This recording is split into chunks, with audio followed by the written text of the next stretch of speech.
अर्थात चौथा जो पुरुषार्थ है मुक्ति, तो मुक्ति के लिए भी हमें प्रयास करते रहना चाहिए। तो अभी तक तो जो चार चीज ही मुख्य थी अनादि काल से, धर्म अर्थ काम और मोक्ष। लेकिन मोक्ष का मतलब होता है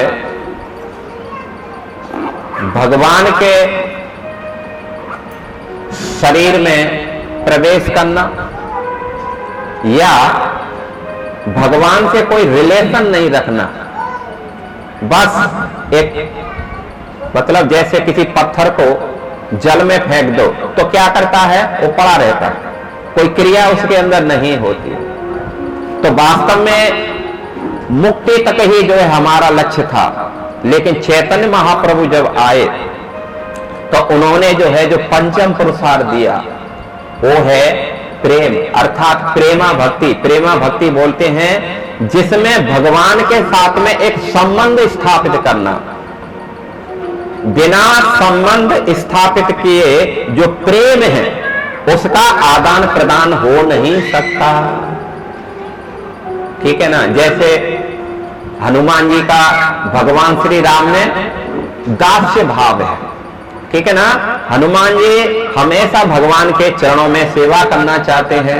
माता लक्ष्मी, हालांकि भगवान ने उनको अपने वक्षस्थल पर स्थान दिया है, लेकिन माता लक्ष्मी कहां रहती हैं, हर समय भगवान के चरणों में दिखाई देती हैं, ठीक है ना। तो एक पहला जो है भगवान के साथ में रिलेशन स्थापित करना, पहला है दास्य भाव से।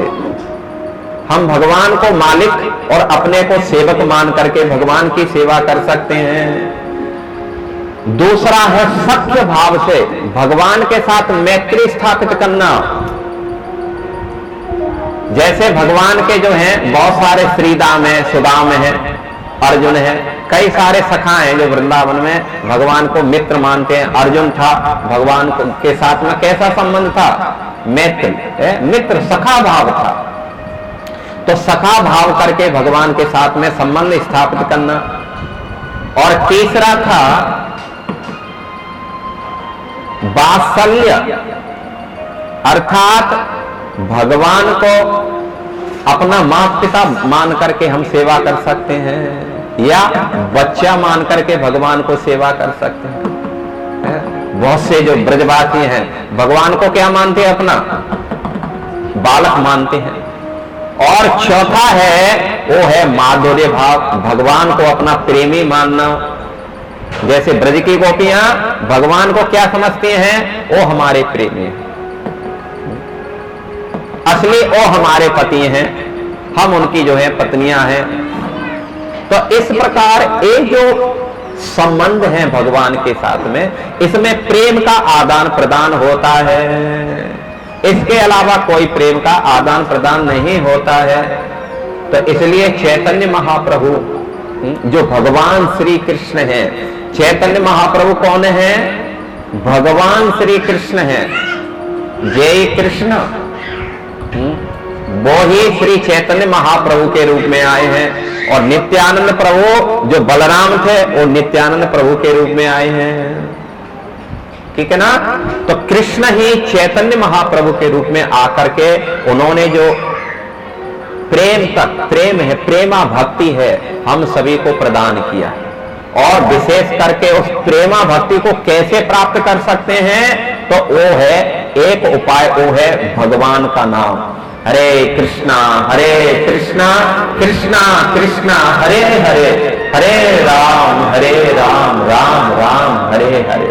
ये महामंत्र जब हम जप करते हैं, केवल कुछ नहीं करना है, दो चीज करो, भगवान के बारे में सुनो, इस महामंत्र का जप करो। यही हमारे हृदय को शुद्ध करके और भगवान के साथ में एक संबंध स्थापित कर देता है, और यही भगवान के धाम को लेकर के जाता है।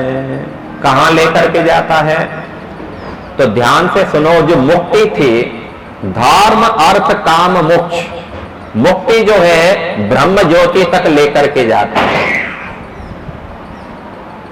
भगवान के शरीर से एक प्रकाश निकलता है, तेज निकलता है, जिसमें भी आनंद है, उसमें भी आनंद है, ठीक है ना।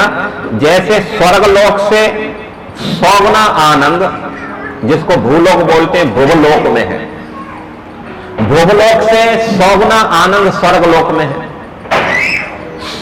स्वर्गलोक से 100 गुना आनंद जनलोक में है, उससे 100 गुना आनंद महालोक में है, उनसे 100 गुना आनंद सत्यलोक में है, जहां ब्रह्मा जी का लोक है। आप सोच सकते हैं 100 गुना आनंद बढ़ करके है। लेकिन ब्रह्मा के भी सत्यलोक से 100 गुना आनंद ब्रह्म ज्योति में है, और उससे भी 100 गुना आनंद वैकुंठ लोकों में है, जहां भगवान की नारायण मूर्तियां, नरसिंह है, बराह है, मत्स्य है, कुर्म है, अलग अलग भगवान की जो मूर्तियां हैं, विग्रह हैं, ठाकुर विराजमान हैं जहां वैकुंठ लोकों में, उनका 100 गुना है। उन वैकुंठों में भी उससे भी 100 गुना आनंद अयोध्या में है, सामकेत जिसको बोलते हैं, जहां भगवान श्री राम अपने छोटे भाई लक्ष्मण अपनी धर्म पत्नी सीता के साथ विराजमान है, उससे 100 गुना सांकेत में, साकेत है अयोध्या में है, उससे भी 100 गुना बढ़ करके जो है द्वारका में है, वैकुंठ में, उससे भी 100 गुना बढ़ करके जो है क्या नाम मथुरा में है, और उससे भी 100 गुना बढ़ करके गोलोक वृंदावन में है। बोलो गोलोक वृंदावन धाम के। जहां हम ये बात कर रहे हैं गोलोक के प्रेम धन, जो प्रेम है वो वास्तव में वहां से लेकर के आए, आप सोच सकते हैं, उससे बढ़ करके और कोई ऊपर कोई दूसरा लोक है नहीं। तो ये जो अमूल्य निधि है श्री चैतन्य महाप्रभु लेकर के आए, उनका हम अभी जन्मोत्सव मनाएंगे 2 दिन बाद में, आज और कल छोड़ करके तीसरे दिन श्री चैतन्य महाप्रभु का जन्मोत्सव मनाएंगे। आप सोच लो, जिसके ऊपर महाप्रभु की कृपा होती है, बिना श्री चैतन्य महाप्रभु की कृपा के गोलोक वृंदावन धाम प्राप्त नहीं हो सकता।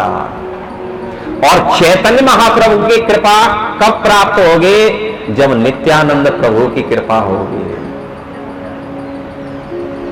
तो नित्यानंद के प्रभु की कृपा से श्री चैतन्य महाप्रभु की कृपा मिलती है, और श्री चैतन्य महाप्रभु की कृपा से गोलोक का जो प्रेम धन है, राधा कृष्ण है, जिनकी जो है हमें सेवा, जिनका जो है धाम हमें प्राप्त होता है। तो इसलिए हमें चैतन्य महाप्रभु के साथ साथ में नित्यानंद प्रभु का भी भजन करना पड़ेगा। तो नित्यानंद प्रभु कौन है? बलराम है या लक्ष्मण है, ठीक है ना। तो लक्ष्मण, जैसे भगवान कृष्ण आते हैं तो उनका भाई या तो छोटा बन के आता है, बड़ा बन के आता है। राम अवतार में वो छोटे बन करके आए लक्ष्मण के रूप में, लेकिन कृष्ण अवतार में वो बलराम बन करके, बड़े भाई बन करके आए। इसलिए चैतन्य महाप्रभु के अवतार में वो ही बलराम, फिर उनके बड़े भाई नित्यानंद प्रभु बन करके आए थे। इसलिए हमें श्री चैतन्य महाप्रभु, श्री नित्यानंद प्रभु की कृपा चाहिए। लेकिन नित्यानंद प्रभु की कृपा प्राप्त करने के लिए भी हमें अद्वैताचार्य की कृपा चाहिए। श्री कृष्ण चैतन्य प्रभु नित्यानंद श्री अद्वैत, बिना अद्वैताचार्य की कृपा के बिना नित्यानंद प्रभु या चैतन्य महाप्रभु की कृपा नहीं मिल सकती।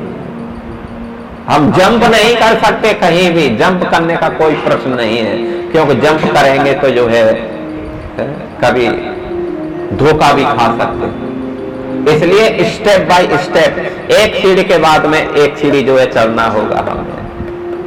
और उस अद्वैताचार्य कौन है?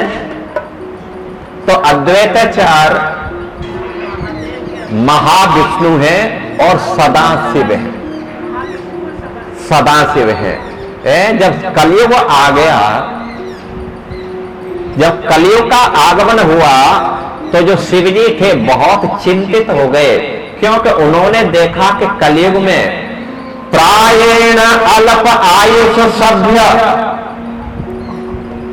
कलौ अस्मिन् युगे जना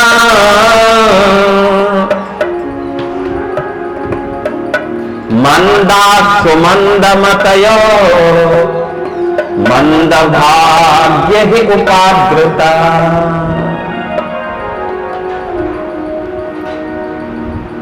तो शिव जी ने देखा कि जो वर्तमान समय कलयुग है, कलयुग का मतलब होता है कलह का युग,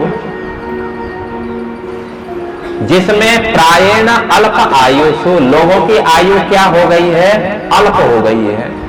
पहले तो लोग जितनी आयु होती थी जीवित रहते थे। पहले जो है जैसे सतयुग में लोग 1 लाख वर्ष की आयु थी तो जीते रहते थे, कोई मरना नहीं चाहता तो मरते नहीं थे। त्रेता युग में 10,000 वर्ष उनकी आयु थी तो जिंदे रहते थे, कोई प्रॉब्लम नहीं था। द्वापर में 1,000 वर्ष थी तो 1,000 वर्ष जिंदे रहते थे, वो मरते नहीं थे। लेकिन कलयुग में 100 वर्ष की आयु है, लेकिन 100 वर्ष कब निकल जाता है, एक दिन में भी 100 वर्ष खत्म हो सकता है, 50 साल में भी 100 वर्ष खत्म हो सकता है, या 100 वर्ष में भी 100 वर्ष खत्म हो सकता है, गारंटी कुछ नहीं है कहीं। ठीक है ना। तो इस प्रकार जो है जब शिव जी ने देखा कि लोगों की आयु भी कम हो गई है और आलसी हो गए हैं कलयुग में लोग, मंदा सुमंद मतयो,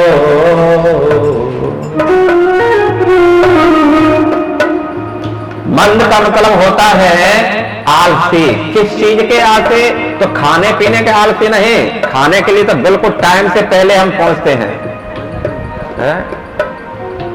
भगवान के भजन के लिए हम आलसी हो गए हैं, पूछते रहते हैं कितना बजे टाइम दिया था, 5 बजे दिया था, ठीक है। प्रसाद कितने बजे प्रभु, प्रसाद तो 7, हाँ ठीक है आ जाएंगे हम 6, 6:30 बजे तक आ जाएंगे, टाइम से पहुंच जाएंगे, नो प्रॉब्लम। तो मंदा सुमंद, सुमंद मतलब हतभाग्य है।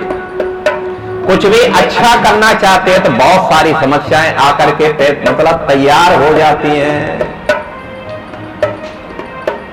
यदि हम साधारण तरीके से चले जा रहे हैं कोई प्रॉब्लम नहीं है, लेकिन जब मन में कुछ अच्छे विचार आते हैं हमारे कि चलो भाई कुछ करना चाहिए, कुछ अच्छा करना चाहिए, कुछ जप करना चाहिए, कुछ कथा कीर्तन में जाना चाहिए, उसी समय एक नई प्रॉब्लम आकर के खड़ी हो जाती है, जिसके कारण हम उसमें भाग नहीं ले पाते हैं। तो मंद सुमंद मतयो, मंद भाग्य है पाद्रिता, मंद भाग्य, और हमारा भाग्य भी साथ नहीं देता है। होता है कि नहीं होता, कभी कभी जोश में हम संकल्प कर लेते हैं, लेकिन बाद में इतनी समस्याएं आती हैं, इतनी समस्याएं टूट पड़ती हैं, जैसे कोई पहाड़ ही टूट पड़ा हो समस्याओं का, तो हर चीज हमारी जो है फिर छूटती जाती है। 5 माला का संकल्प लिया था जैसे तैसे, लेकिन धीरे धीरे कुछ समय बाद एक ही माला पे लटके हुए हैं, वो भी राम भरोसे है, हो जाए, नहीं हो तो नहीं हो। तो भाग्य साथ नहीं देता है, और ही उपद्रवी हो गए हैं। लोगों को तो भय ही नहीं है कि एक दिन हमें मरना है और मर करके यमराज के घर जाना है। कुछ भी करने के लिए हम तैयार हैं, कुछ भी खा रहे हैं, कुछ भी पी रहे हैं, कुछ भी देख रहे हैं, कहीं भी घूम रहे हैं, तो इसको बोलते हैं उपद्रता, उपद्रवी हो गए हैं। ये सारी समस्या जब शिवजी ने देखा तो सीधे वो महाविष्णु के पास में गए। कारणम जल, महाविष्णु कहां शयन करते हैं, कारणम जल में शयन करते हैं, ठीक है ना। तो महाविष्णु के पास में जाकर के और जो है उनसे मिले, तो जब महाविष्णु ने शिवजी की इन बातों को सुना तो उनका हृदय पिघल गया, और उन्होंने शिवजी का क्या किया, आलिंगन किया। और जैसे ही आलिंगन किया तो दोनों विग्रह, दोनों मूर्ति एक बन गई, जो अद्वैताचार्य के रूप में है, ठीक है ना। तो जब तक अद्वैताचार्य की कृपा नहीं होगी आगे हम बढ़ नहीं सकते। और अद्वैताचार्य की कृपा प्राप्त करने के लिए गदाधर प्रभु, गदाधर कौन है, श्रीमती राधा रानी है। बिना राधा रानी के ब्रज में प्रवेश बिल्कुल नहीं है। ब्रज धूरी ही प्राणों से प्यारी लगे,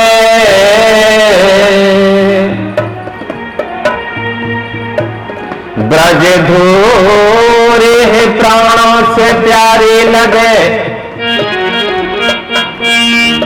ब्रजमंडल माहि बसाहि रहो।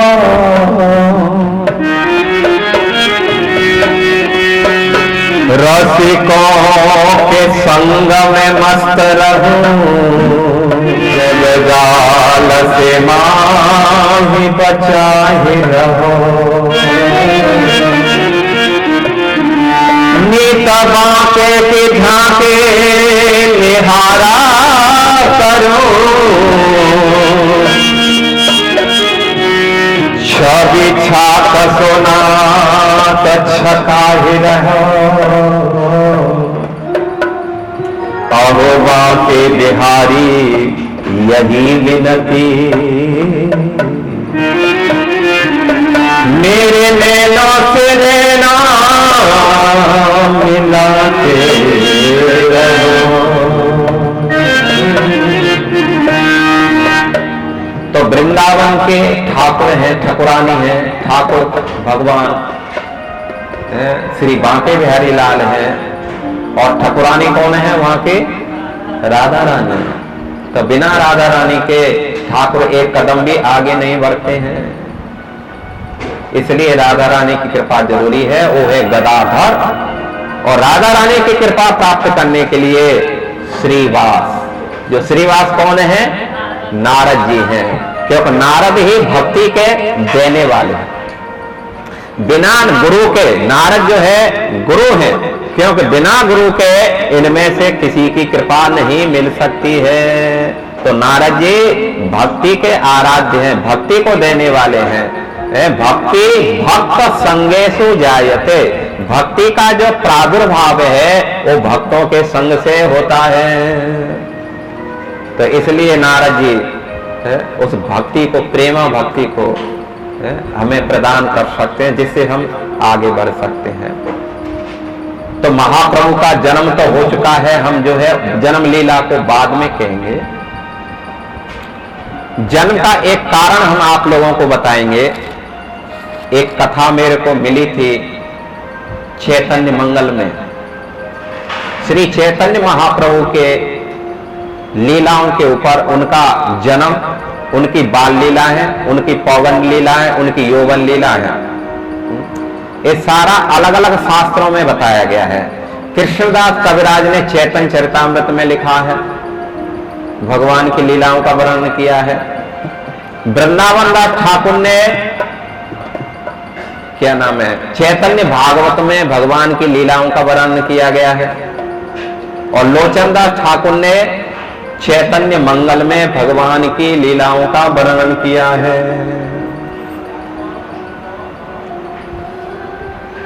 तो एक समय की बात थी,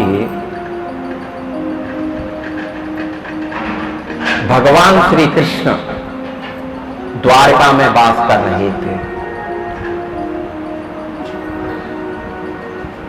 तो नारद जी भगवान श्री कृष्ण से मिलने के लिए द्वारका में गए। जब द्वारका में गए तो उन्होंने देखा कि भगवान श्री कृष्ण सत्यभामा के महल में हैं। तो वो सत्यभामा के महल में न जाकर के, भवनों में न जाकर के, नारद जी रुक्मिणी के भवन में चले गए। और रुक्मिणी के भवन में जाकर के नारद जी ने द्वारकाधीश के, उनके भवन में आने की सूचना दे दी कि भगवान बहुत जल्दी ही आपके भवन में पधारने वाले हैं, इसलिए उनकी सेवा के लिए जो कुछ तैयारी करनी है फटफट कर लो। तो जैसे ही रुक्मिणी जी ने ये सुना कि द्वारकाधीश हमारे महल में पधारने वाले हैं, उन्होंने बहुत अच्छी तरीका से जो है घर को साफ सफाई करके, और जो है क्या नाम है, गेट के बाहर कुछ जो क्या नाम है कलश जल भर करके, और उसमें दुर्वा है, नारियल है, आदि फूल फूल रख करके सजा करके पूरे घर को अच्छी तरीका से उन्होंने सजा करके, और भगवान की पूजा के लिए जो सामग्री थी वो इकट्ठा करके उन्होंने रख ली थी। इसके बाद में भगवान श्री कृष्ण रुक्मिणी के घर में गए। तो जैसे ही भगवान रुक्मिणी के घर में गए, रुक्मिणी जी ने उनका बहुत स्वागत सत्कार किया।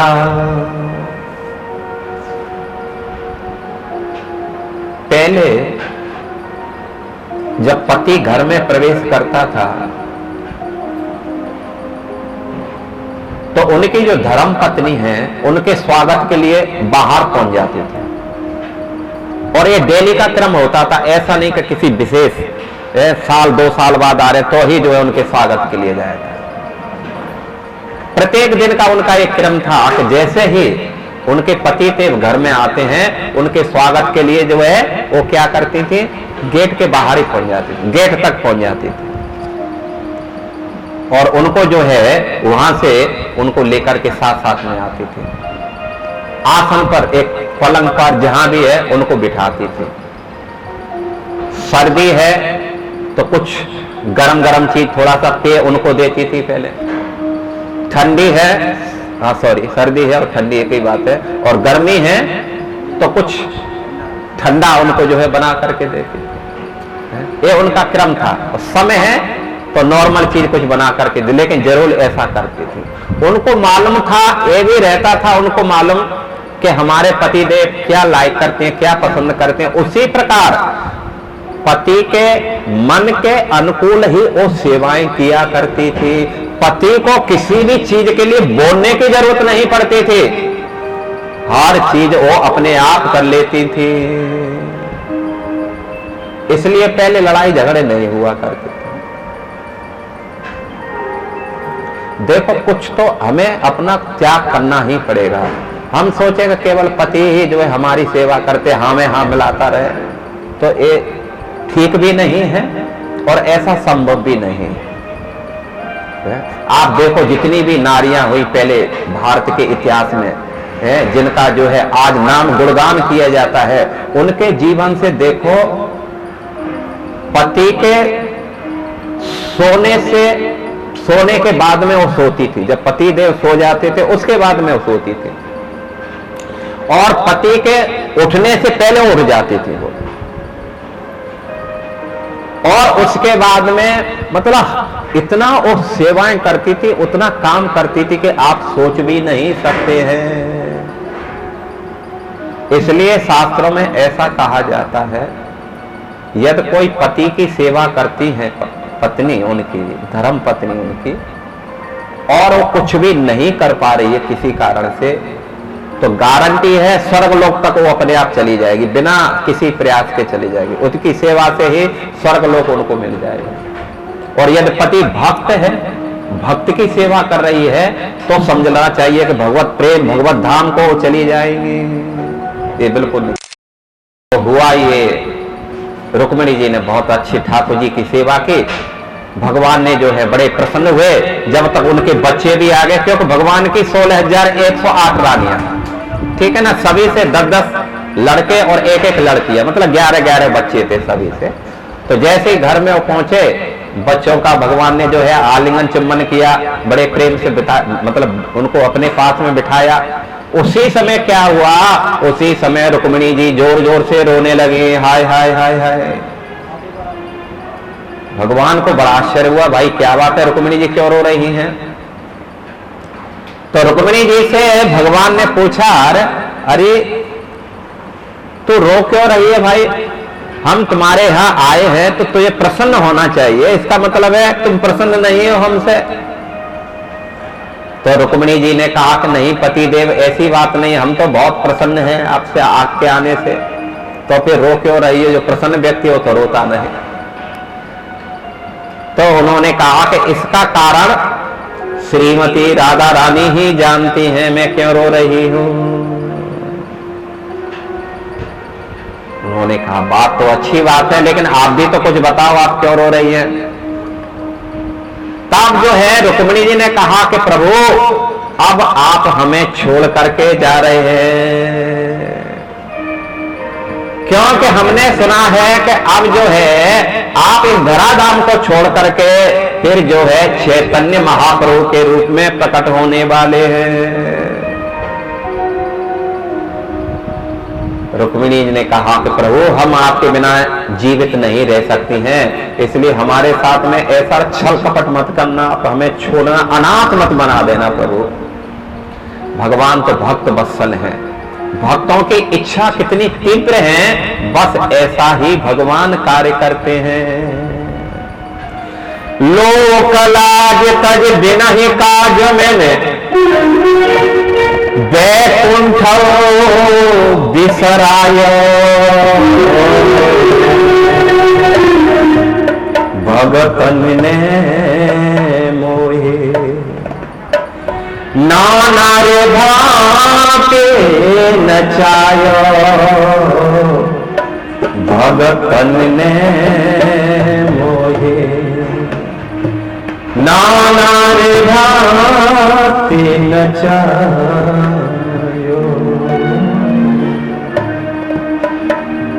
तो भगवान भक्त वत्सल हैं, अपने भक्तों का कष्ट कभी भी सहन नहीं कर सकते ठाकुर जी। अपना कितना भी बड़ी प्रॉब्लम हो गई, भगवान बिल्कुल भी जो है उसको सहन कर जाते हैं, लेकिन भक्तों का जो कष्ट है प्रभु बिल्कुल भी सहन नहीं करते हैं। भगवान ने जो है क्या नाम है रुक्मिणी से आश्वासन दिया, आप टेंशन क्यों लेती है, छोटी सी बात पर आप इतना दुखी हो रही है, आपको भला मैं कैसे ना छोड़ सकता हूं। इतने में ही नारद जी आ जाते हैं। नारद जी ने कहा, रे पिताजी क्या हो रहा है, क्या बात है। नारद जी जैसे पहुंचे भगवान सपकपा गए, थोड़ा सा उनको लज्जा हुआ, क्या रुक्मिणी के पास में बैठे कुछ चर्चा कर रहे थे तो इसलिए उनको थोड़ा सा वो लगा, और खड़े होकर के नारद जी को एक उच्च आसन पर बिठाया, आसन पर बिठाकर उनके पैर प्रक्षालन किए, आरती किए, बहुत स्वागत सत्कार नारद जी का किया। भगवान से सीखना चाहिए, ये जो शिक्षा है हमारे भगवान की जो लीला है शिक्षाओं से भरी हुई है। ये हमें शिक्षा देती है कि जब कोई साधु घर में प्रवेश करता है तो कैसे हमें उनकी सेवा करना चाहिए। नारद जी का बहुत स्वागत सत्कार किया, नारद जी का स्वागत सत्कार करके, लेकिन नारद जी का भी मुंह लटका हुआ था।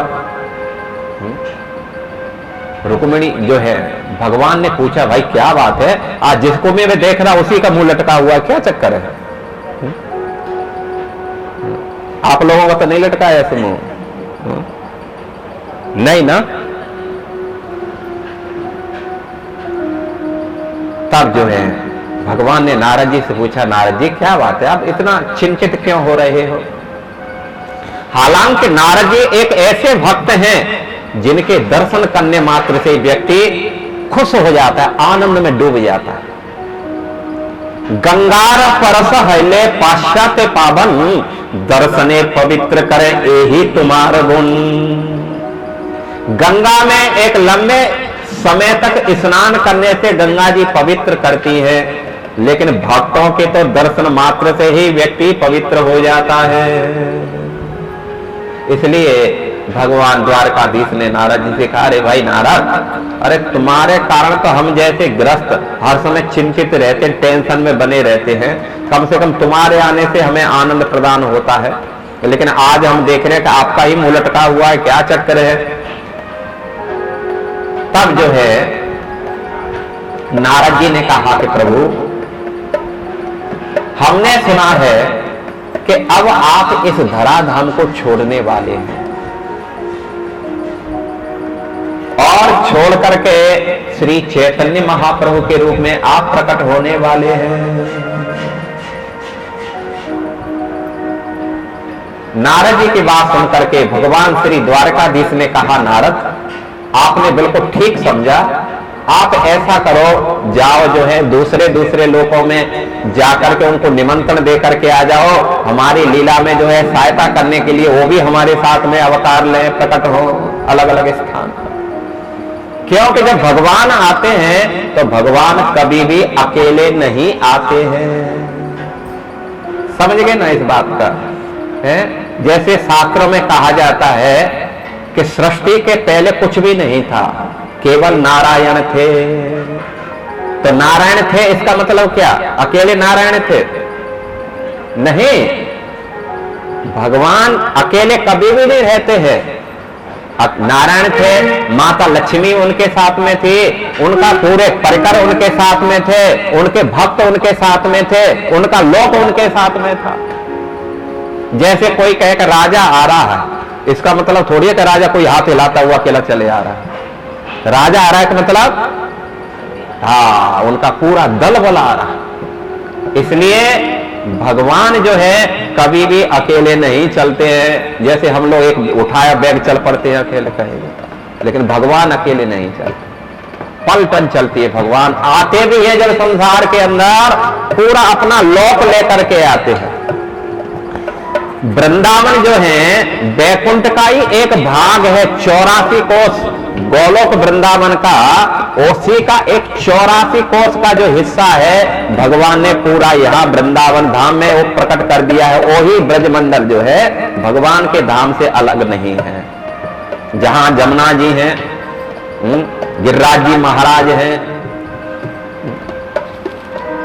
आप सभी ये जानते हैं कि जैसे कोई ड्रामा पार्टी होती है, जब वो ड्रामा करते हैं, क्योंकि वो जानते हैं कि जो है ऐसा करेंगे तो कोई लीला हो नहीं पाएगी। तो ऐसे ही भगवान श्री चैतन्य महाप्रभु आने वाले थे, इसलिए उन्होंने नारद जी से कहा, क्योंकि नारद जो है ये पोस्ट डाकिया, मतलब डाकिया जैसे होता है ना, डाक पहुंचाता है, ये डाक पहुंचाते हैं। हर लोक में नारद जी जा सकते हैं, उनको कोई पासपोर्ट की जरूरत नहीं, वीजा लगाने की जरूरत नहीं, कुछ भी जरूरत नहीं, किसी प्लेन की जरूरत नहीं कि भाई लॉकडाउन में मालूम नहीं कोरोना के कारण प्लेन अभी चल रहे हैं कि नहीं चल रहे हैं, वो सब कोई मतलब टेंशन नहीं। जब जाना है फट से नहीं चले जाते हैं, कहीं भी कोई रोक टोक नहीं है। नारद जी ही एक ऐसे भक्त हैं जो देवलोक में जाते हैं, देवता उनका स्वागत करते हैं, असुर लोक में जाते हैं तो असुर उनका स्वागत करते हैं, सब स्वागत करते हैं। उनका कोई दुश्मन नहीं है, और वास्तव में दुश्मन बनाना भी नहीं चाहिए। जो अधिक दुश्मन बनाता है वो अधिक चिंता में रहता है, अधिक टेंशन में रहता है। इस जीवन में भी और दूसरे जीवन में भी अधिक टेंशन मिलती है। अर्थात हमारे पास में कष्ट आ रहे हैं, इसका मतलब समझ लेना चाहिए कि पूर्व जन्म में हमने भी कष्ट बहुत बहुत लोगों को दिए हैं। मतलब इतना कष्ट दिए हैं लोगों को, जिसके कारण हमारे जीवन में कष्ट आ रहा है। क्योंकि इस संसार में कोई भी आ रहा है, उसके पीछे कुछ न कुछ रीजन होता है, कुछ न कुछ कारण बना ही रहता है। ठीक है ना? तो इसलिए अब सोच लो कि पूर्व जन्म में हम कैसे थे, तो हमें सुख और दुख से मालूम चल जाता है कितने हम सुखी हैं या कितना कष्ट आ रहा है। इससे समझ लेना चाहिए कि पूर्व जन्म के ऐसे हमारे कार्य रहे थे। अब हम कैसा कर रहे हैं, वो दूसरे जन्म की तैयारी कर रहे हैं। तो अगली बार जब शांति से सुख से रहना चाहते हैं तो अभी से उपद्रवों को कम कर देना चाहिए। ज्यादा किसी को टेंशन मत दो, किसी का कुछ हड़पना नहीं चाहिए, प्रयास करना चाहिए। जो भी मिल जाती है हमारे भाग्य से, हमारी मेहनत से, ईमानदारी से, बस उसी से सुखी रहना चाहिए।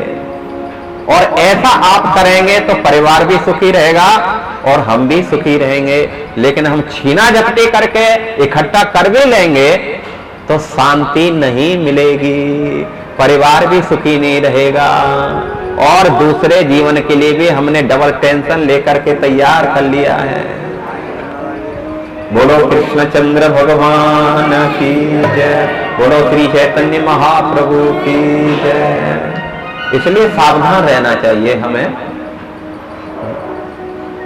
तो नारद जी को कहा कि आप जाइए और जाकर के हमारे अवतरण की सूचना सभी लोगों में दे दो, और उन लोगों से कहो, उन लोगों में जो लोग रह रहे हैं उनको बताओ हमारी लीला में भाग लेने के लिए। तो श्री नारद जी भगवान का आदेश प्राप्त करके सबसे पहले जो है कहां गए, जगन्नाथपुरी गए। बोलो जगन्नाथ बलदेव सुभद्रा मैया की जय। जैसे ही भगवान जगन्नाथपुरी, ये भगवान का इटर्नल धाम है, जैसे अयोध्या भगवान का नित्य धाम है, अयोध्या श्री राम जी का, भगवान श्री कृष्ण का वृंदावन नित्य धाम है। ठीक है ना। ऐसे ही जगन्नाथपुरी भगवान श्री जगन्नाथ बलदेव सुभद्रा का नित्य धाम है। जगन्नाथ जी से सारी बात बताएं भगवान के प्रकट के लिए। जगन्नाथ जी ने कहा कि ऐसा करो, ब्रह्मा जी को जाकर के सूचना दे दो। तो ब्रह्मा जी जो है वहां भगवान की लीला में क्या किए, ब्रह्मा जी को सूचना मिली तो ब्रह्मा जी तो बहुत प्रसन्न हो गए थे, क्योंकि उन्होंने द्वापर में भगवान के साथ में थोड़ा सा कुछ अपराध कर बैठा था। और अपराध क्या किया था, भगवान के बछड़े और बच्चों की चोरी कर लिया था उन्होंने, ब्रह्मा जी ने। ये जान लेने के लिए कि वास्तव में ये भगवान है या कोई साधारण बच्चा है, इसलिए उनके बच्चे और उनके बछड़े सबको चोरी लेकर के चले गए थे। लेकिन भगवान ने क्या किए थे, असंख्यों बच्चे थे, असंख्य जो है उनके क्या नाम है बछड़े थे। भगवान वैसे ही असंख्य सब कुछ बन गए, बछड़े भी बन गए, उनके जो है बच्चे भी बन गए। जैसे उनकी ड्रेस पहनते थे, जैसी बोली चाली थी, जैसा कलर था, बिल्कुल A to Z वैसे ही हो गए, किसी को भी कुछ मालूम नहीं चला। घर जब गए थे तो उनके माता पिताओं ने अपने बच्चों को देखा तो और प्रसन्न हो गए, उनको बहुत प्रेम आने लगा उनसे।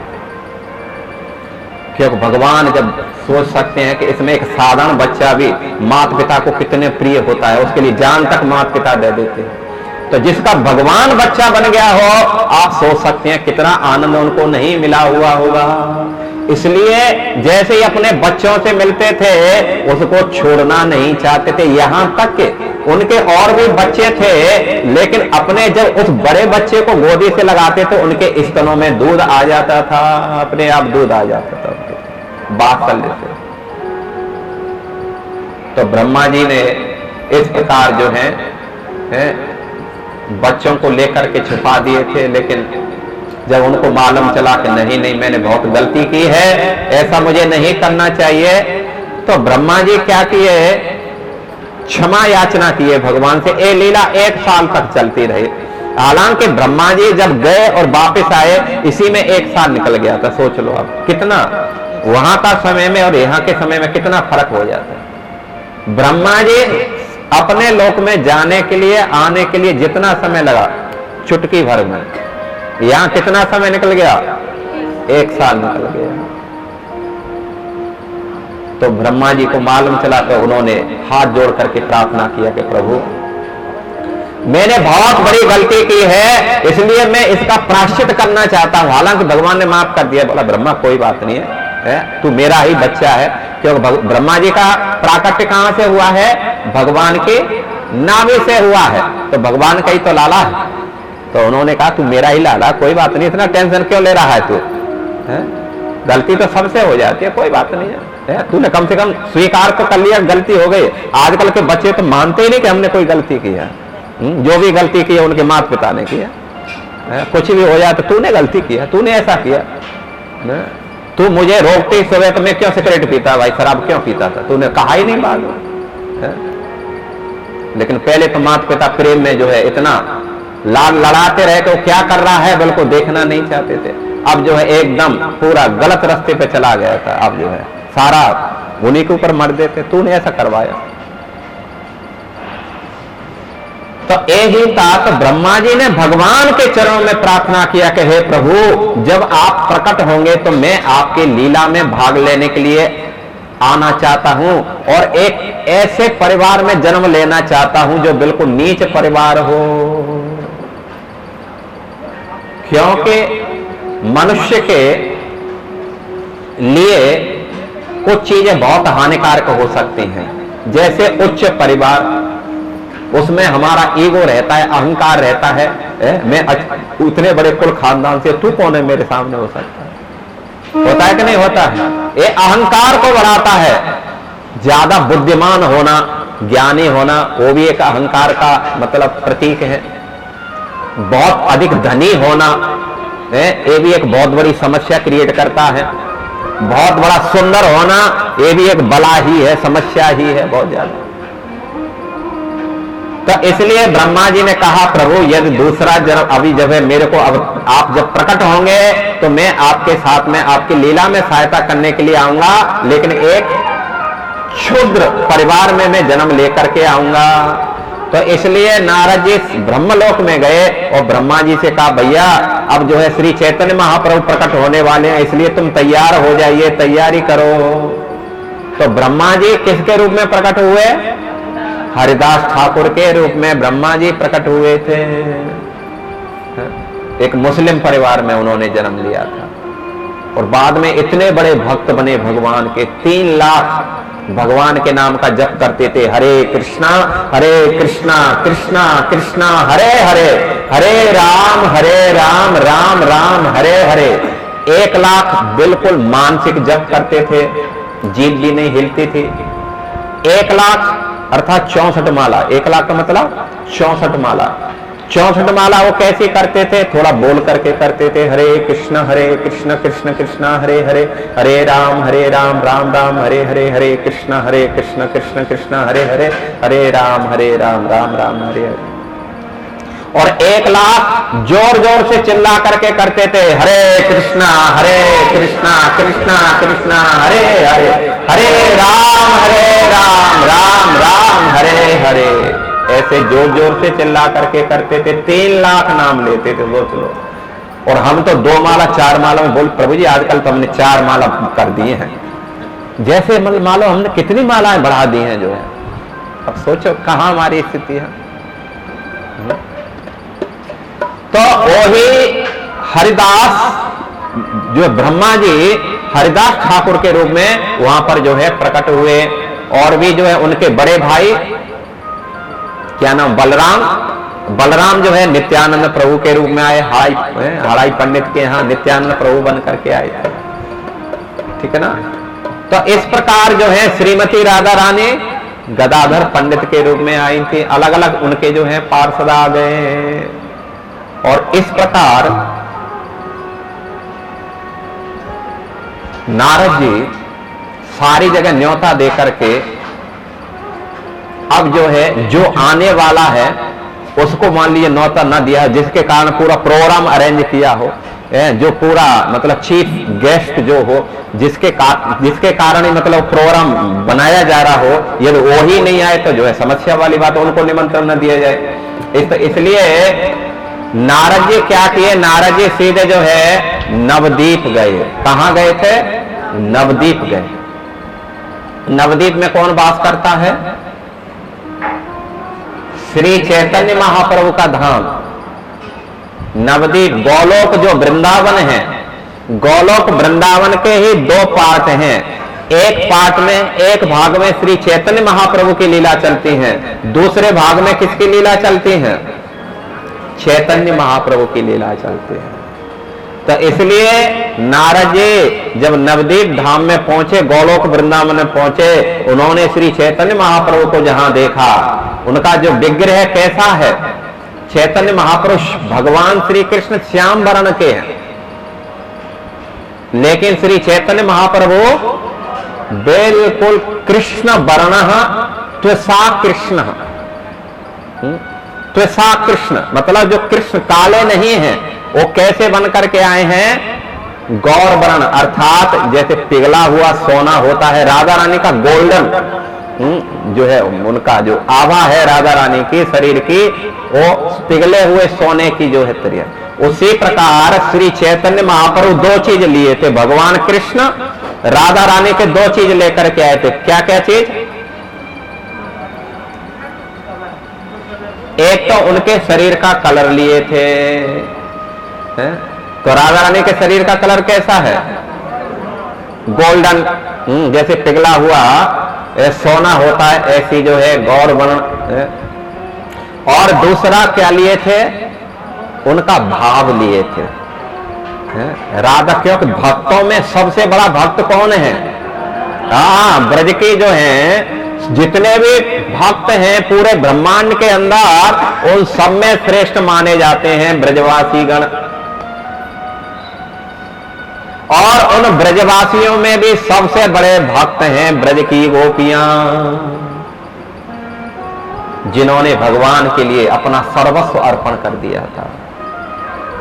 उन्होंने अपने पतियों की चिंता नहीं की, उन्होंने अपने भाइयों की चिंता नहीं की, सास ससुर की चिंता नहीं की, बच्चों की चिंता नहीं की। जिन्होंने अपना सर्वस्व भगवान के लिए अर्पण कर दिया था। तो ब्रज की जो गोपियां हैं ब्रह्मांड के सबसे बड़े भक्तों में श्रेष्ठ मानी जाती हैं। उन ब्रज की गोपियों में जो है अष्ट सखी हैं भगवान की, राधा रानी है, ललिता सखी है, आदि जो अष्ट सखी हैं, उनमें जो है क्या नाम है 8 सखी ब्रज की गोपियों में सबसे श्रेष्ठ मानी जाती हैं। उन अष्ट सखियों में भी चंद्रावली और श्रीमती राधा रानी श्रेष्ठ मानी जाती हैं, और उन दोनों में भी जो है श्रीमती राधा रानी सबसे श्रेष्ठ मानी जाती है। इससे बढ़कर के ब्रह्मांड में और कोई बड़ा भक्त नहीं है, सोच लो। तो श्री चैतन्य महाप्रभु उसी भक्त भाव को, राधा रानी का कौन सा भाव, भक्त का जो भाव, भगवान की सेवा करने के लिए, क्योंकि राधा रानी हर समय 24 घंटे केवल भगवान श्री कृष्ण को कैसे प्रसन्न किया जाए, कैसे संतुष्ट किया जाए, यही सोचती रहती हैं। तो चैतन्य महाप्रभु ये 2 भाव लेकर के हैं और जो है इस धराधाम पर प्रकट हुए थे। पहला भक्त भाव और दूसरा जो है राधा रानी की उसके शरीर की कांति को लेकर के आए थे। तो इसलिए भगवान श्री कृष्ण ही राधा रानी के मतलब चैतन्य महाप्रभु के रूप में आए हैं, ठीक है ना। लेकिन चैतन्य महाप्रभु से दयालु कौन है, सॉरी कृष्ण से दयालु कृष्ण ही चैतन्य महाप्रभु के रूप में आए हैं। लेकिन इन दोनों में सबसे बड़ा दयालु है चैतन्य महाप्रभु। क्यों? क्योंकि कृष्ण में एक राजा भाव है, क्योंकि मालिक हैं वो भाई। तो राजा ही है भाई, कब किसके ऊपर कृपा करेगा वो अलग बात है, नहीं करेगा नहीं करेगा, मालिक है वो। लेकिन एक भक्त बहुत नम्र रहता है, हमेशा वो दूसरों को रेस्पेक्ट करता है। जो मृगहारी जो हंटर था पहले कितने सारे जानवरों को मारता था डेली, लेकिन जब भक्त बन गया तो उस समय एक चींटी को भी, जब नारद जी को प्रणाम करने के लिए गया तो पहले उन्होंने चींटियों को हटाया, फूंक मार करके चींटियों को क्या किया वहां से हटाया। कोई जो है चींटी उनके जो है उसके नीचे ना आ जाए, कोई मर ना जाए। तो आप सोच सकते हैं कि जो भक्त होता है कितना नंबर बन जाता है। तो श्री चैतन्य महाप्रभु यही भक्त बन करके आए, इसलिए भगवान श्री कृष्ण से ज्यादा दयालु श्री चैतन्य महाप्रभु हैं। तो चैतन्य महाप्रभु का प्राकट्य जो है हम मनाने जा रहे हैं। एक छोटी सी लीला और हम बोलते हैं कि बात उस समय की है। भगवान की बहुत सारी बाल लीला है। जब चैतन्य महाप्रभु प्रकट हुए थे, कैसे कहेंगे, कैसे हम जानेंगे कि वो भगवान का नाम लेकर के आए थे। तो महाप्रभु का प्राकट्य हुआ था गौर पूर्णिमा के दिन, ठीक है ना, पूर्णमासी के दिन। उस दिन क्या था, चंद्र ग्रहण लगा था। तो चंद्र ग्रहण के समय लोग क्या करते हैं, बहुत दान पुण्य करते हैं, लेकिन बंगाल में ऐसा था कि भगवान के नाम का कीर्तन करते हैं। तो महाप्रभु जिस समय प्रकट हो रहे हैं उससे पहले उन्होंने क्या किया, ग्रहण लगा दिया था, जिसके कारण सब लोग क्या जप कर रहे थे, हरे कृष्णा कृष्णा कृष्णा हरे हरे, हरे राम राम राम, इस हरे कृष्ण महामंत्र का जप कर रहे थे। और जब भगवान प्रकट होते हैं इस संसार की हर चीज बड़ी ही ऑस्पिशियस मंगलमय बन जाती है, हर चीज मंगलमय हो जाती है। उनके विचार बदल जाते हैं, उनके कार्य बदल जाते हैं, विचार अच्छे हो जाते हैं। जो बड़े बड़े जो है ईर्ष्यालु व्यक्ति हैं वो भी बड़े सौम्य स्वभाव के हो जाते हैं। जब भगवान इस जगत के अंदर प्रकट हुए थे, तो जिस समय प्रकट हुए थे तो जो नास्तिक लोग थे वो भी बड़े आस्तिक बन करके भगवान के नाम का कीर्तन कर रहे थे। हरे कृष्णा कृष्णा कृष्णा हरे हरे, हरे राम राम राम हरे हरे, हरे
कृष्ण कृष्ण हरे हरे, हरे राम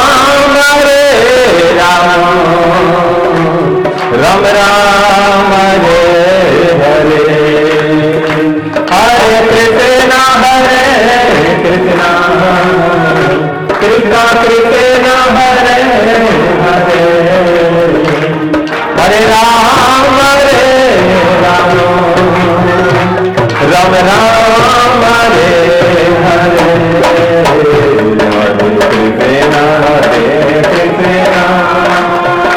कृष्ण कृष्ण हरे हरे, हरे राम राम राम हरे हरे।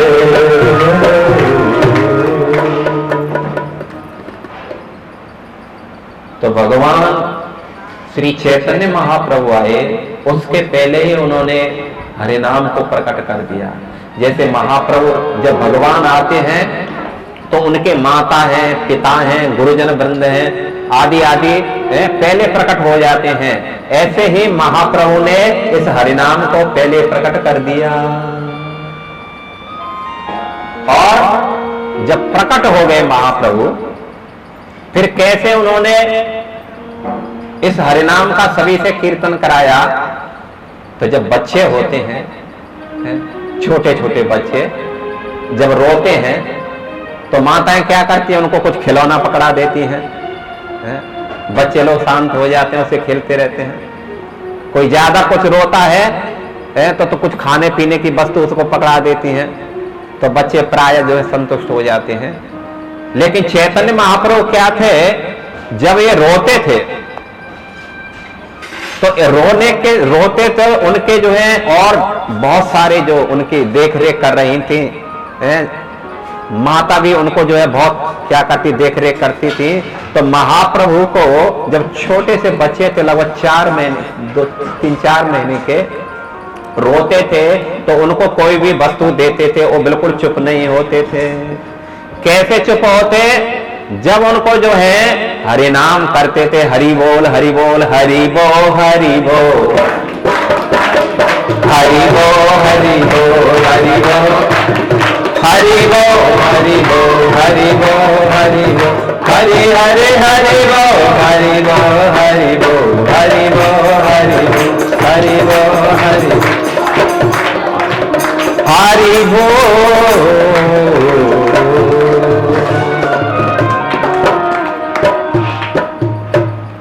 तो चैतन्य महाप्रभु जब भगवान के नाम का कीर्तन करते थे तब जाकर के चुप होते थे।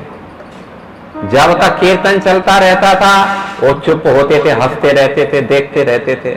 लेकिन जैसे ही कीर्तन बंद हुआ तुरंत रोना चालू कर देते, फिर चुप होते ही नहीं थे।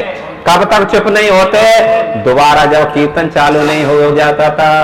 हरे कृष्णा कृष्णा कृष्णा हरे हरे, हरे राम राम राम हरे हरे, हरे कृष्णा कृष्णा कृष्णा राम राम हरे हरे। तो महाप्रभु ने पहले सबसे कीर्तन कराया और इसके बाद में सभी से कीर्तन चालू करा दिया। और फिर महाप्रभु जब बड़े हो गए थे तो अपनी कीर्तन मंडली लेकर के जो है निकल गए थे चारों तरफ। जब वो कीर्तन करते थे तो पूरा शहर ही या गांव ही उमड़ पड़ता था उनके उस कीर्तन में। सोचो, एक बार आप लोग भी दोनों हाथ उठा दो और जोर से बोलो, बोलो हरे कृष्णा कृष्णा कृष्णा हरे हरे, हरे राम राम राम हरे हरे। तो महाप्रभु जहां भी जाते थे लेक्चर कम देते थे, कीर्तन ज्यादा कराते थे। और जब वो कीर्तन करते थे तो जो पब्लिक है, लोग हैं, ऐसे उमड़ते थे जैसे समुद्र में कभी कभी जो है साइक्लोन होता है ना, तो वो जो है उफन उफन करके जैसे ऊपर आता है, ऐसे लोग जो है उमड़ जाते, तो मानो फ्लड हो गया हो, बाढ़ आ गई हो। किसकी आ गई हो? भक्तों की बाढ़ आ गई हो। और इतना जोर से कीर्तन होता था कि पूरा स्वर्ग भी गूंज जाता था। तो कीर्तन करेंगे हम कलयुग में, ये गारंटी है। एक तो खर्चा रत्ती भर भी नहीं, कुछ खर्चा है कीर्तन करने। मान लीजिए कोई कहे कि नहीं हरे कृष्ण कृष्ण कृष्ण हरे हरे, हरे राम राम राम हरे, इसमें कुछ खर्च हो रहा है? इसके अलावा और कुछ भी करेंगे आप, यज्ञ करो, दान करो, तपस्या करो, कुछ भी करो, सब में खर्चा है, लेकिन कोई खर्च नहीं। फल कितना है? तो वेदेषु यज्ञेषु तपस्सु चैव दानेषु यत् पुण्य फलम प्रदिष्टम्।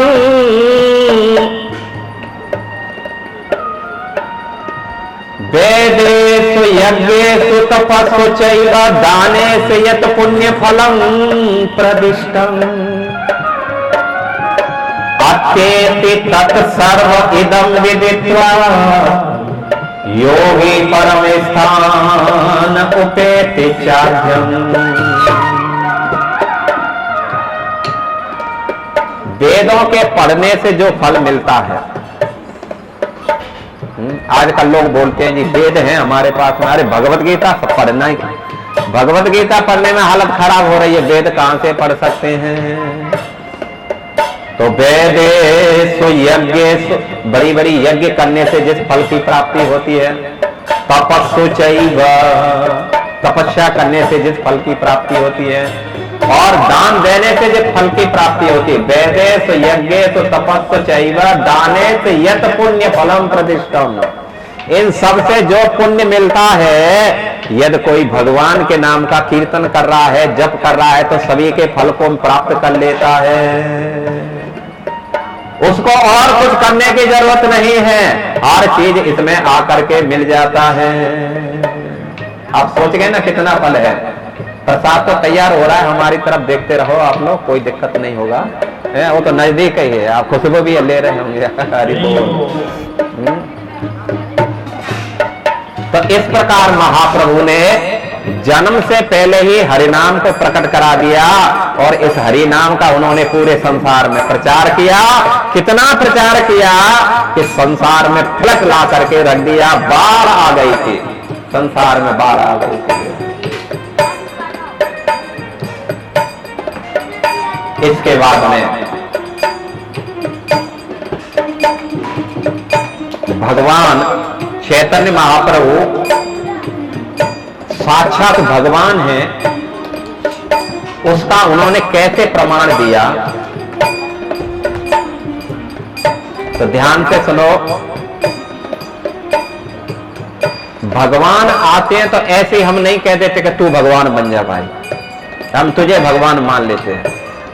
शास्त्रों में भगवान के प्रमाण मिलते हैं। कब भगवान प्रकट होंगे, कहां प्रकट होंगे, किसके घर में प्रकट होंगे, कौन जाति में प्रकट होंगे, उनके माता पिता का नाम क्या होगा, कैसा उनका चाल चलन बोल भाषा होगा, क्या करेंगे, ये सारी बात पहले से ही शास्त्रों में दे दी जाती है। तो पहले से ही शास्त्रों में दे दी जाती है सारी बातें,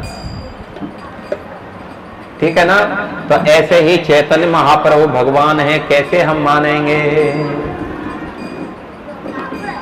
हालांकि शास्त्रों में भगवान के कुछ लक्षण दिए हैं।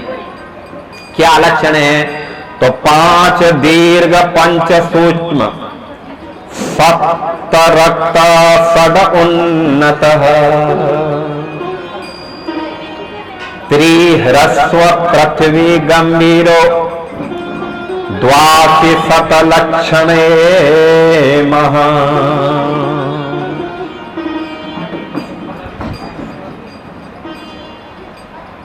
भगवान के कुछ लक्षण होते हैं। तो 5 दीर्घ, भगवान की जो 5 चीज हैं वो बड़ी होती हैं, दीर्घ होती हैं। दीर्घ क्या है? तो उनकी नाक बड़ी होती है। नाक बड़ी का मतलब ऐसे नहीं समझना चाहिए कि बहुत बड़ी होती है, मतलब हिसाब से रहती है, बहुत सुंदर होती है, दीर्घ बड़ी होती है। और भुजाएं बड़ी होती हैं। भगवान की भुजाएं कहां तक जाती हैं? घुटनों से नीचे तक जाती हैं, ठीक है ना। और ठुड्डी उनकी जो है ठुड्डी बड़ी होती है। आंखें बड़ी बड़ी होती हैं, भगवान की आंखें बड़ी बड़ी होती हैं।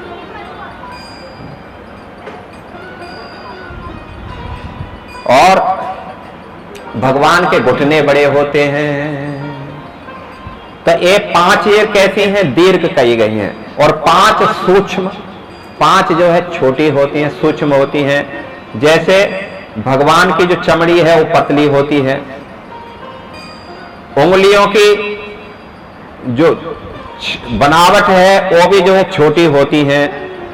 भगवान के दांत छोटे होते हैं, बड़े बड़े नहीं होते हैं। भगवान के जो शरीर के जो रोए हैं वो भी कैसे होते हैं? बहुत छोटे छोटे होते हैं, सूक्ष्म होते हैं। और सिर के बाल भी बहुत मुलायम होते हैं, सॉफ्ट होते हैं। तो ये 5 सूक्ष्म माने गए हैं। 7 लाल, जो 7 चीजें हैं भगवान के शरीर की वो लाल रहती हैं। कौन कौन सी? पहली आंख है, भगवान की आंख थोड़ी ललाई लिए रहती है, इसलिए उनको लोटस आईज बोलते हैं। मतलब कमल के समान उनकी आंखें हैं भगवान की, बड़ी बड़ी हैं, अंदर से थोड़ी लालमा है, न पीला है न सफेद है भगवान के, लालमा लिए। ये महापुरुषों में, कुछ महापुरुषों में भी ये लक्षण देखे जाते हैं। तलवे, पैर के जो तलवे हैं वो भी लाल होते हैं।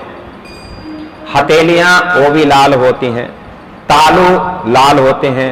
नाखून ये भी लाल होते हैं। और होठ वो भी लाल होते हैं, भगवान के लाल होते हैं। उनको लालमा लगाने की जरूरत नहीं पड़ती कुछ भी, वैसे ही भगवान के होठ लाल रहते हैं। और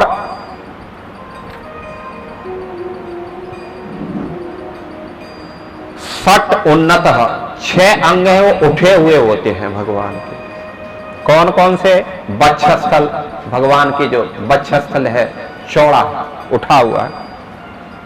भगवान के कंधे वो भी थोड़ा उठे हुए हैं।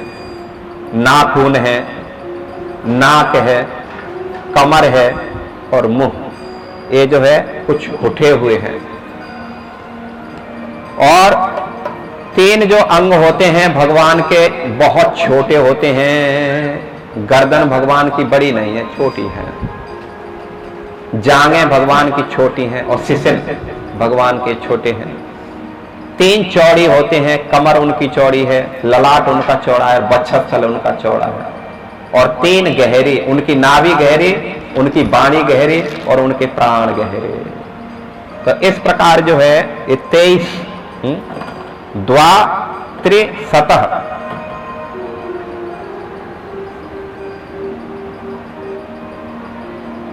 ये हो गए आपके 5 7 12 और 7 19 और 6 25 25 और 9 25 9 34 34 चीज, 34 जो है ये भगवान के क्या नाम है, ये उनका ये शास्त्रों में दिया होता है। और दूसरा भगवान के पैर में कुछ चिन्ह होते हैं।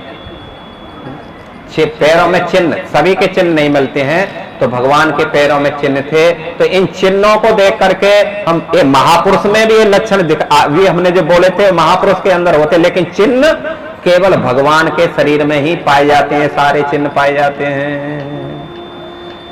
तो भगवान मतलब भगवान है, इसका वो करने के लिए क्या किए, एक बार जो है भगवान सोए हुए थे, तो उधर माता सची माता अपने ग्रहों का घर का काम करने के लिए अपने लाला को देखने के लिए आई। तो जब लाला को देखने के लिए आई तो उन्होंने जो है देखा कि फर्श पर पैर के चिन्ह हैं छोटे छोटे, और उसमें शंख है, चक्र है, ध्वजा है, अंकुश है, मछली है, छतरी है, ऐसे उन्होंने चिन्ह देखे जो भगवान के पैरों में चिन्ह पाए जाते हैं। उनको बड़ा आश्चर्य हुआ, ये चिन्ह कहां से आ गए। उन्होंने अपने पति देव से कहा, उनके पति का नाम था जगन्नाथ मिश्र। तो जगन्नाथ जी को उनको बताया कि जगन्नाथ उनके पति देव से कहा कि देखो, तो चूंकि वो सालिग्राम शिला की पूजा करते थे अपना लाला मान करके, ठीक है ना। जगन्नाथ मिश्र देखो, गृहस्थों को घर में पूजा करना ही चाहिए। बिना पूजा के खा रहे हैं तो केवल पाप खा रहे हैं, समझ लो। आप कितने भी शुद्ध क्यों न हो, लेकिन फिर भी बिना भोग लगाए भगवान के खा रहे हैं, पाप ही खा रहे हैं।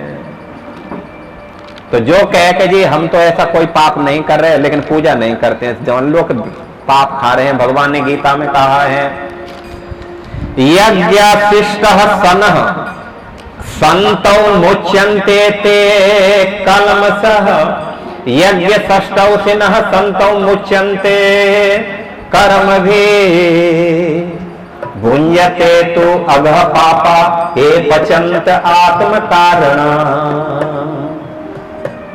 यज्ञ अशिष्ट असिनः संतः,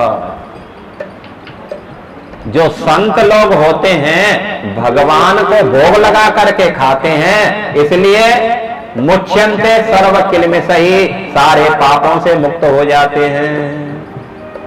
और भुंजते तो अधः पापा, अर्थात जो भगवान का भोग लगा करके नहीं खा रहा है वो क्या खा रहा है, पाप खा रहा है। भुंजते तो अधः पापा एक पचन्ते आत्म कारण, केवल इंद्रिय की संतुष्टि के लिए, इंद्रियों को तृप्त करने के लिए बस कुछ भी मिल जाता है खा लेता है। जैसे गार्बेज के डब्बे में कुछ भी डालते रहो, गार्बेज का ही तो है, क्या फर्क पड़ता है। तो हमने पेट को भी एक डब्बा बना दिया है कचरे का, कुछ भी डालते रहो, आजकल तो चलता रहता है मुंह। तो इसलिए क्या है, मतलब भोग लगा करके खाना चाहिए। तो भोग किसका लगाएंगे, तो घर में ठाकुर जी होना चाहिए, चाहे मूर्ति नहीं हो, फोटो रख लो, आप फोटो रख करके कर सकते हैं। तो जगन्नाथ मिश्र के यहाँ सालिग्राम थी तो वो पूजा करते थे, तो उन्होंने सोचा कि हमारे लाला जो है सालिग्राम जो है ये बच्चा बन के क्या कर रहे हैं, लगता है इधर उधर घूमे होंगे, तो उनका जो है चिन्ह है दिखाई दिए हैं। ऐसे सोच करके अपने लाला के पास में आ ही रहे थे, उसी समय लाला ने करवट बदल दी और हाथ पैर ऊपर कर दिए। तो उन्होंने जो है उनके पैरों को देखा तो सेम चिन्ह जमीन पर बने हुए थे, वो ही चिन्ह लाला के पैरों में देखे। और जैसे ही चिन्हों को देखा, क्योंकि ये तो भगवान के चिन्ह हैं, भगवान के चरणों में चिन्ह आते हैं, तो जब अपने लाला के पैरों में उन्हीं चिन्हों को देखा तो बड़ा आश्चर्यचकित हो गए। उनके जो माता सची, जो चैतन्य महाप्रभु की माता बनी हैं, उनके जो पिताजी थे नीलांबर चक्रवर्ती, महान ज्योतिषी थे उस समय के, मतलब सबसे टॉप मोस्ट ज्योतिषाचार्य थे। तो उनको सारी बात बताई। जब उन्होंने उनकी कुंडली को देखा तो वो तो बड़े आश्चर्य हो गए, भाई ये तो सारे लक्षण इस बच्चे के अंदर है, नारायण के अलावा और दूसरे किसी के अंदर ये लक्षण पाए नहीं जाते हैं। इसलिए उन्होंने इतना ही कहा कि ये लाला नारायण के जैसा ही है, नहीं कहा कि नारायण है, हालांकि नारायण है वो, लेकिन इतना ही समझ पाए कि बच्चा नारायण के जैसा ही है। बोलो श्री कृष्णचंद्र भगवान की। एक समय की बात थी, लाला थोड़ा बड़ा हो गया। अब उनको देखा जाए कि लाला की पसंद क्या है। जैसे घर में हम लोग बच्चे जब छोटे होते हैं तो फिर क्या पसंद कर दी गई, खाने की वस्तु रख दी गई, फिर जो है कुछ खेलने की वस्तुएं रख दी गई है, फिर उसके बाद में कुछ मतलब पैसा धन रखा गया, सोना चांदी रख दिया गया, नोट रख दिए गए, हीरे मोती रखे, और फिर एक भागवत की पुस्तक रख दी गई। और ये जानने के लिए कि लाला की पसंद क्या है, तब लाला से कहा, लाला देखो उठा लो तुम किसी भी चीज को। तो लाला क्या किया, सीधा गया और जा जा करके पैरों से घुटनों से चल चल करके सीधा कहां गया, भागवत के पास में गया जहां भागवत रखी थी, और भागवत को उठा करके ऐसे गले से लगा करके हंसने लगा, हंसने लग गए बात। तब सबने जान लिया ये बच्चा कोई साधारण बच्चा नहीं होगा, महान विद्वान बनेगा। बोलो श्री चैतन्य महाप्रभु की। तो जिन्होंने अपने भागवत को अपने हृदय का कंठहार बना लिया है, जो भागवत कथा का श्रवण करते हैं, जान लो उसके ऊपर यमराज का कोई भी अधिकार नहीं रहता है। इस संसार के हर वस्तु भगवान भागवत के रूप में प्रकट हुए हैं। आप ये भी जान लो, शास्त्रों में ऐसा भी कहा जाता है कि जब भगवान श्री कृष्ण द्वापर में धराधाम को छोड़ करके चले गए, तो वो भगवान अभी अपने लोक में नहीं गए थे, वो कहां गए, सीधे भागवत के अंदर प्रवेश कर गए थे। इसलिए कलयुग में भागवत को भगवान का स्वरूप माना जाता है। इसलिए बोला जाता है नित्यम भागवत सेवया, नित्य प्रति भागवत का सेवन करो, पूजा करो और उसका श्रवण करो, उसको पढ़ो।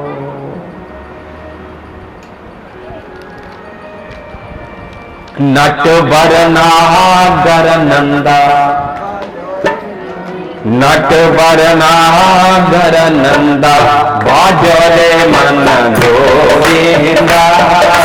नटवर नागर नंदा, बाजरे मन गोविंदा।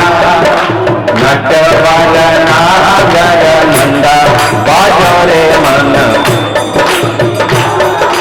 गोविंदा, गोविंदा, गोविंदा। केशव माधव मुकुंदा, बाजरे मन गोविंदा। केशव माधव मुकुंदा, बाजरे मन। नटवर नागर नंदा, बाजरे मन गोविंदा।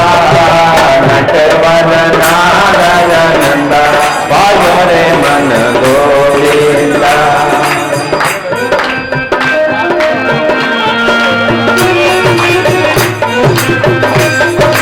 हरे हरे ताली बजा करके कीर्तन का मतलब ताली।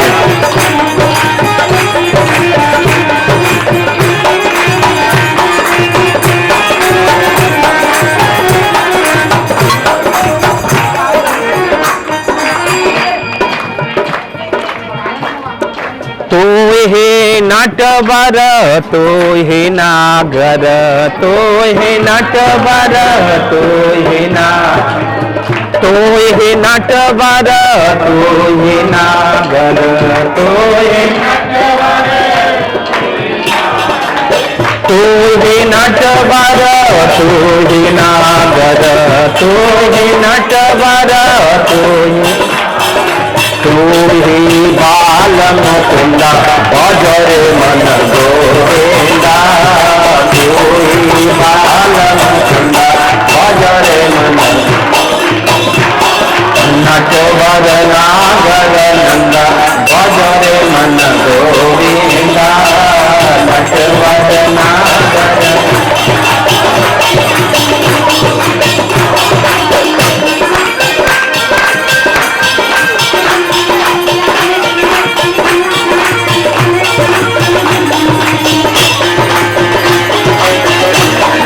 हरे हरे।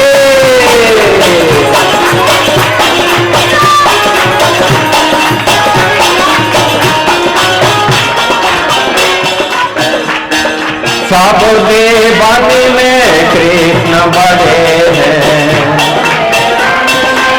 राधे। सब देवानी में कृष्ण बड़े हैं, सब देवानी में। सब देवानी में कृष्ण बड़े हैं, सब देवानी में। जैसे तारो विच चंदा, बाजरे मन गोविंदा। जैसे तारो विच। नटवर नागर नंदा, बाजरे मन गोविंदा। नटवर नागर। नटवर नागर नंदा, बाजरे मन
सब सखी अन्य में राधा जी बड़ी है, सब सखी अन्य में, हाँ सब सखी अन्य में राधा जी बड़ी है, सब सखी राधा जी बड़ी है, राधा जी बड़ी है, राधा जी वो सब सखी अन्य में राधा जी बड़ी है, सब सखी अन्य में, जैसे नदियों बीच गंगा बाजो रे मन गोविंदा, जैसे नदियों बीच गंगा बाजो रे मन, हाँ जैसे नदियों बीच गंगा बाजो रे मन गोविंदा, जैसे नदियों बीच गंगा बाजो रे मन, नटवर नागर नंदा बाजो रे मन गोविंदा, नटवर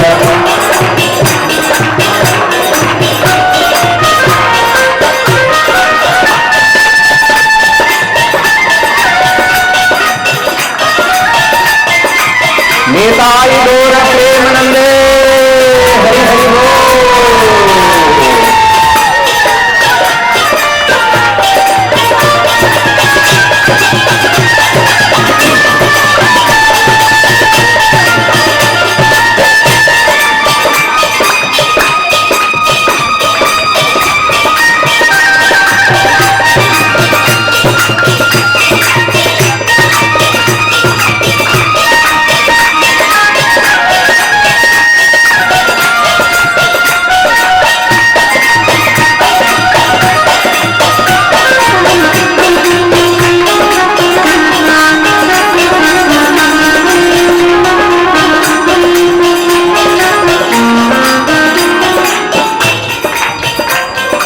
जब तारे प्रहलाद उबारे, हाँ जब तारे प्रहलाद उबारे, जब तारे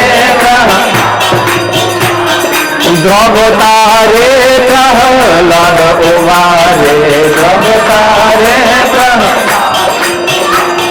नरसिंह रूप धरंदा बाजो रे मन गोविंदा, नरसिंह रूप धरंदा बाजो रे मन, नटवर नागर नंदा बाजो रे मन गोविंदा, नटवर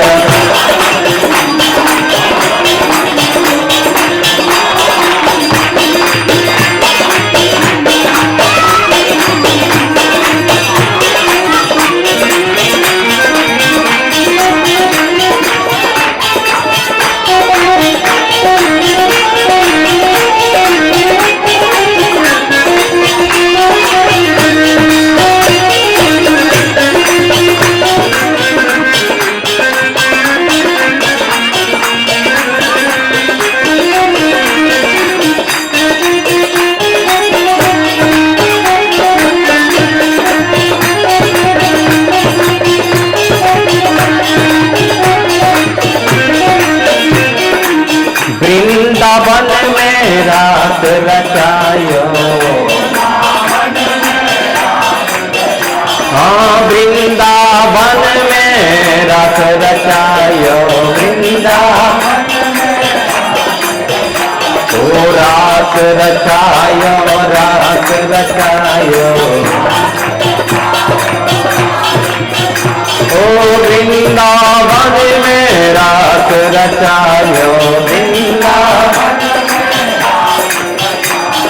नाचत बाल मुकुंदा बाजो रे मन गोविंदा, नाचत बाल मुकुंदा बाजो रे मन,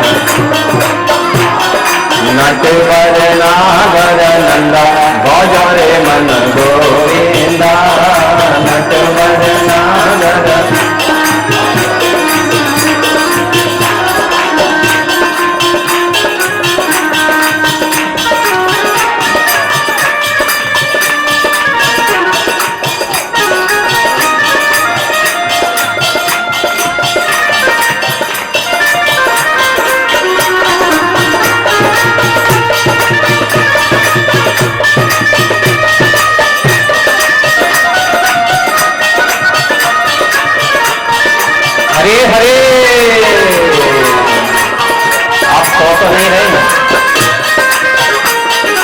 जागे हुए ना, जागते रहो, जो जागेगा तो पाएगा, जो जागेगा तो पाएगा, और जो सोएगा वो प्रसाद को भी खो दोगे, प्रसाद को समझोगे।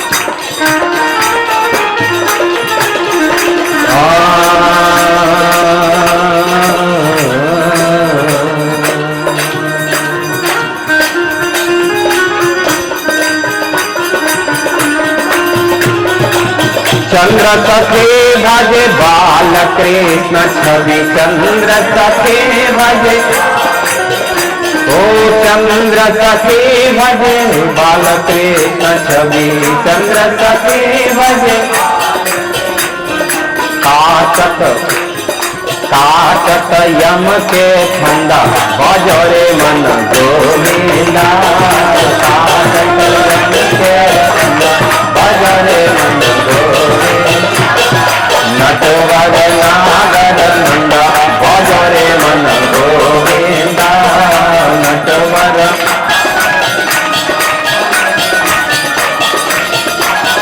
नटवर नागर नंदा, बजरे मन गोविंदा।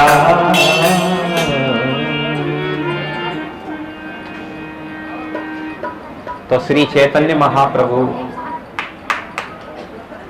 अपने चरणों में चिन्ह दिखा करके, जो भगवान के चरणों में जो चिन्ह होते हैं, उन चिन्हों को श्री चैतन्य महाप्रभु ने अपने बचपन में ही अपने माँ पिता को दिखा करके साबित कर दिया कि स्वयं साक्षात भगवान है।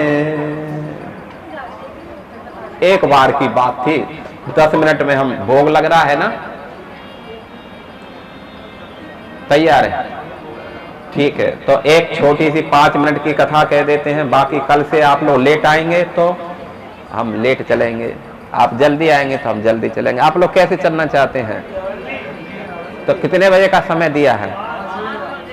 तो 5 से कम से कम 5:30 तक तो आ जाओ भाई, इतना फिर ज्यादा लेट में क्या है ना, आप लोगों के लिए भी लेट होगा, और हम भी इतना दूर से आए तो कम से कम कुछ बोलना चाहते हैं, जो है कई दिन से नहीं बोले आगरा में, तो बहुत कुछ भरा पड़ा है, तो हम भी सोचते हैं जितना है उतना निकालना चाहिए हमें भी, जो है? तो इसलिए कल 5:30 बजे पक्का आ जाना है। 3 दिन का महाप्रभु की लीलाओं को सुनो, हम गारंटी दे रहे हैं, जीवन में चमत्कार हो जाएगा आप लोगों के में। बिल्कुल सत्य समझ लेना, एक साधारण चीज नहीं है। और आप आओ और दूसरों को भी लाओ, ठीक है ना? खुद आओ और दूसरों को भी लेकर के जाओ, और चमत्कार हो जाएगा। तो बात उस समय की है, लाला थोड़ा बड़े हो गए, थोड़ा चल फिर सकते हैं, वो इधर उधर घूम फिर सकते हैं। तो एक दिन जो श्री चैतन्य महाप्रभु निमाई, उनका नामकरण संस्कार भी हो चुका है, हालांकि हमने बताया नहीं, हम सोच रहे थे जिस दिन जन्म करेंगे उसी दिन उनका नाम कर देंगे। तो उनका नाम वैसे चैतन्य महाप्रभु का नाम निमाई भी दिया था, क्योंकि नीम के पेड़ के नीचे लाला का जन्म हुआ था, और माता सची के पहले 6 बच्चे ऑलरेडी मर चुके थे। 6 कन्याएं जन्म दी थी और जो है वो मर जाती थी, तो 7वें में जो है फिर ये लाला हुए। तो इसलिए उन्होंने सोचा कि इस बच्चे का नाम थोड़ा कड़वा होगा, तो हो सकता है कि यमराज कड़वा नाम सुन करके नहीं आए। कभी कभी ये प्रथा पहले से चली आ रही है, तो इसलिए उनका नाम निमाई रखा। निमाई है, निमाई ओ निमाई, तो निमाई तुरंत जान ले जाता कि मैया मुझे बुला रही है, फट से नहीं पहुंच जाता था। तो एक दिन लाला आंगन में जो है खेल रहा था, और मैया अपने घर के काम धंधों को कर रही थी। अचानक क्या हुआ, एक जो है काला नाग जो है वहां पर कहीं से जो है घूमता हुआ और आंगन में आ गया। विषधर भयंकर काला नाग आकर के वहां पर उपस्थित हो गया। अब हुआ क्या था, माता तो जो है अपने थोड़े काम धंधे में लगी थी, लाला घर में ही तो खेला है, इसलिए थोड़ा सा उनका दिमाग बट गया था घर के काम धंधों में। अचानक क्या हुआ कि एक क्या किए कि जैसे ही नाग को देखा, तुरंत हंस करके हा करके जो है उस सर्प के पास में पहुंच गए, और सर्प के पास में पहुंच करके उनका फन पकड़ लिया। सर्प ने क्या किया? सर्प ने जैसे ही निमाई ने नाक का फन पकड़ा और सर्प क्या किया? तुरंत कुंडली मार करके जो है और वहां पर ऐसे मुंह फन करके खड़ा हो गया, बैठ गया। और निमाई क्या किया? जा करके जैसे कोई आसन पर बैठता है, कुंडली मारी थी जो आसन बना था उस पे जा करके बैठ गया और एक हाथ से फन को पकड़ लिया। अब क्या हुआ?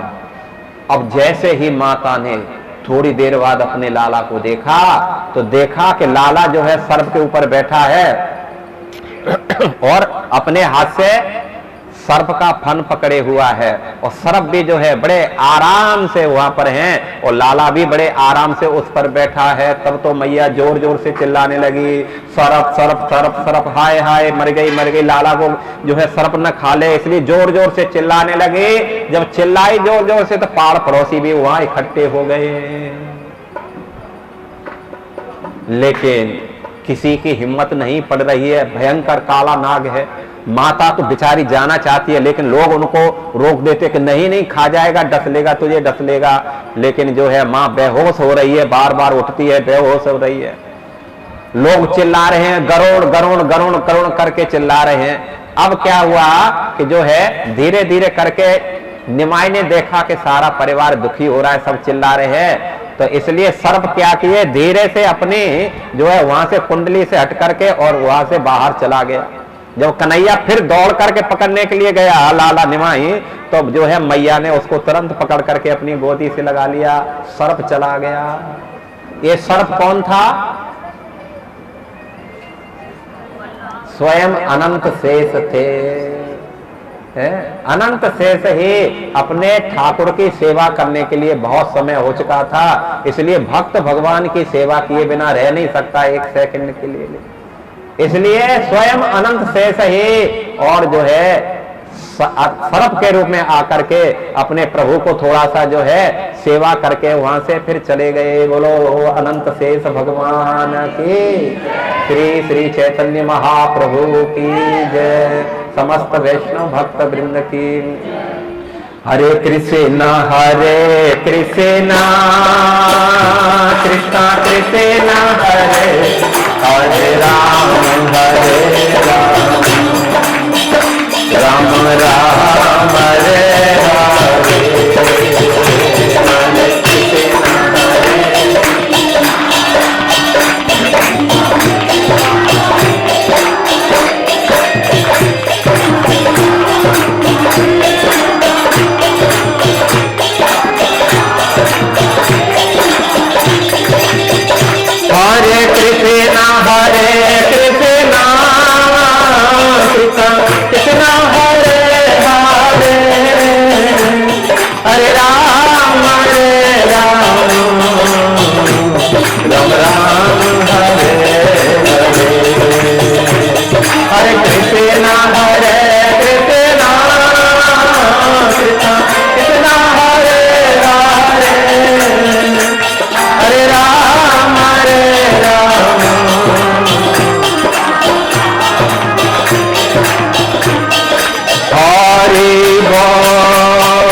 जय प्रभुपाद प्रभुपाद प्रभुपाद प्रभुपाद जय जय प्रभुपाद।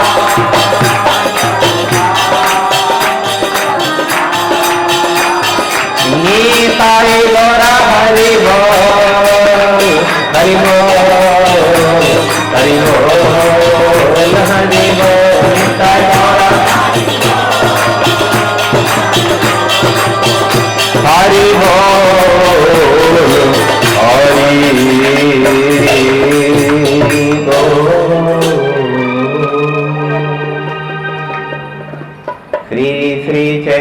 महाप्रभु की जय, श्रीमन नित्यानंद प्रभु की जय, श्री श्री जगन्नाथ बलदेव सुभद्रा मैया की जय, जगद्गुरु श्रील प्रभुपाद की जय, आने वाले श्री चैतन्य महाप्रभु आविर्भाव महाउत्सव की जय, होली महारानी की जय।